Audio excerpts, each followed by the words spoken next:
नमस्कार, मैं सीमा कंवर, सिविल जज क्लास 2 साजा, जिला बेमेतरा, छत्तीसगढ़ राज्य विधिक सेवा प्राधिकरण की ओर से चलाए जा रहे अभियान जन चेतना कार्यक्रम के तहत आप सभी के समक्ष रैगिंग के विषय में कुछ महत्वपूर्ण जानकारियां साझा करने के लिए उपस्थित हूँ। रैगिंग के बारे में आप सभी ने कभी न कभी सुना ही होगा। जब भी हम किसी शिक्षण संस्थान के बारे में बातें करते हैं अथवा किसी महाविद्यालय में प्रवेश की बातें आती है तो एकाएक हमारे दिमाग में रैगिंग का तथ्य उत्पन्न हो ही जाता है। रैगिंग को हमारे कानून में अपराध बताया गया है। छत्तीसगढ़ राज्य द्वारा वर्ष 2001 में रैगिंग के संबंध में एक अधिनियम बनाया गया था। उक्त अधिनियम का नाम छत्तीसगढ़ शैक्षणिक संस्थाओं में प्रताड़ना रैगिंग का प्रतिषेध अधिनियम 2001 रखा गया है। उक्त अधिनियम का मुख्य उद्देश्य छत्तीसगढ़ के शैक्षणिक संस्थाओं में रैगिंग एवं उससे संबंधित मामलों व आनुषंगिक विषयों का निवारण किया जाना है।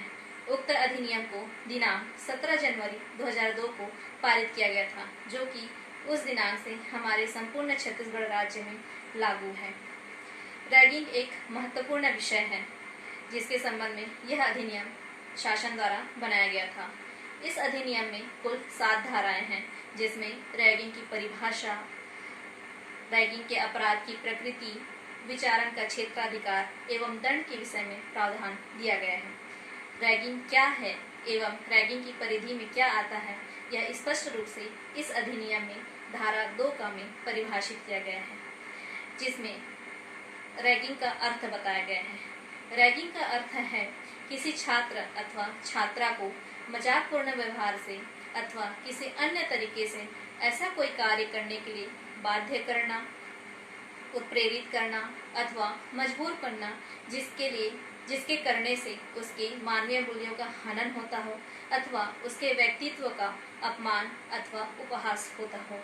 इसी प्रकार यदि किसी छात्र अथवा छात्रा को सदोष अवरोध, सदोष परिरोध या क्षति कारित किया जाता है या उस पर किसी प्रकार का आपराधिक बल का प्रयोग किया जाता है तो वह भी रैगिंग की परिभाषा में आता है। साथ ही साथ यदि किसी छात्र पर आपराधिक बल का प्रयोग करते हुए उसे सदोष अवरोध, सदोष परिरोध या क्षति कारित करने की धमकी देते हुए उसे किसी विधिपूर्ण कार्य को करने से रोका जाता है तो यह भी रैगिंग की परिधि में आता है। इस प्रकार रैगिंग को इस अधिनियम में काफी विस्तृत रूप से परिभाषित किया गया है। रैगिंग के साथ साथ इस अधिनियम में शैक्षणिक संस्था को भी परिभाषित किया गया है। शैक्षणिक संस्था को धारा 2 ख में परिभाषित किया गया है, जिसके अनुसार राज्य की सभी शासकीय व अशासकीय शैक्षणिक संस्थाएं सम्मिलित हैं।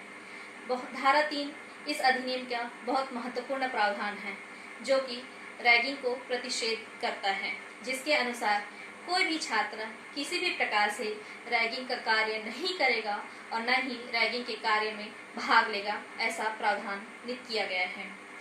जो कोई इस प्रावधान का उल्लंघन करता है अथवा उल्लंघन करने का प्रयास करता है अथवा उक्त कार्य करने के लिए किसी को दुष्प्रेरित करता है तो उसके लिए दंड का प्रावधान है, जिसमें उक्त कृत्य के लिए 5 वर्ष से अनधिक के कारावास अथवा 5,000 रुपये से अनधिक के जुर्माना अथवा दोनों के दंड से दंडित किए जाने का प्रावधान है। दंड का प्रावधान धारा 4 में दिया गया है। इस अधिनियम के तहत जो भी अपराध किए जाते हैं उसे न्यायिक मजिस्ट्रेट प्रथम श्रेणी द्वारा विचारण योग्य बनाया गया है। साथ ही इस अधिनियम के तहत किए गए समस्त अपराध को संज्ञेय, अजमानतीय एवं अशमनीय प्रवृत्ति के अपराध में शामिल किया गया है। जो भी अन्वेषण, जांच व विचारण की कार्यवाही इस अधिनियम के तहत किए जाते हैं उसमें दंड प्रक्रिया संहिता में दिए गए प्रक्रियाओं के अनुसार कार्यवाही किए जाने का भी प्रावधान है।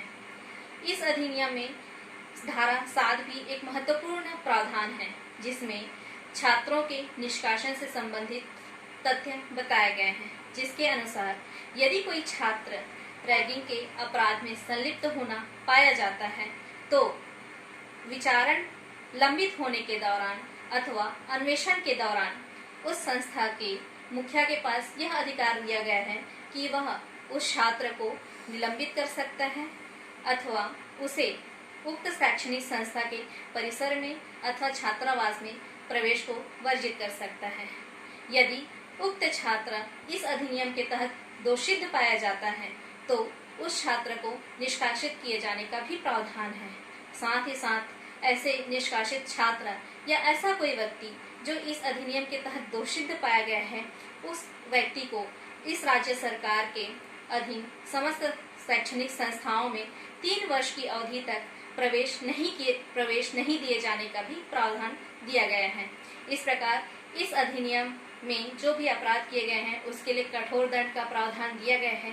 साथ ही जिस प्रकार से इस अधिनियम के अपराध को संज्ञेय, अशमनीय एवं अजमानतीय अपराध की प्रकृति में रखा गया है, उससे यह स्पष्ट है कि विधि की यही मंशा रही है कि यह एक काफी गंभीर प्रकृति का अपराध है जिसके लिए कठोर दंड दिया जाना चाहिए।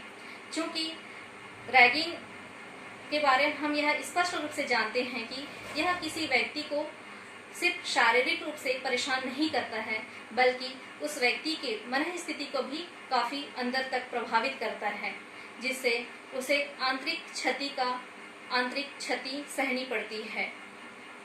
उससे कभी कभी ऐसा होता है कि कोई बच्चा बहुत मानसिक रूप से परेशान हो जाता है एवं कभी कभी गंभीर परिणाम के रूप में भी ऐसा स्थिति उत्पन्न हो जाता है।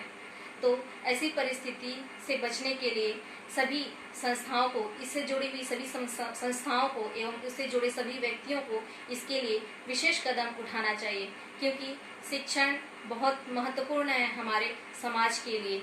हमारे समाज में शिक्षा से ही विकास होता है और शिक्षण संस्थान ही हमारा मुख्य स्थान है जहाँ से हमारा विकास शुरू होता है। तो ऐसी परिस्थिति में शिक्षण संस्थान का माहौल बहुत ही शिक्षण के लिए बहुत ही अनुकूल होना चाहिए और इसके लिए उस संस्था से जुड़े हुए प्रत्येक व्यक्ति को विशेष कार्य करने चाहिए। धन्यवाद।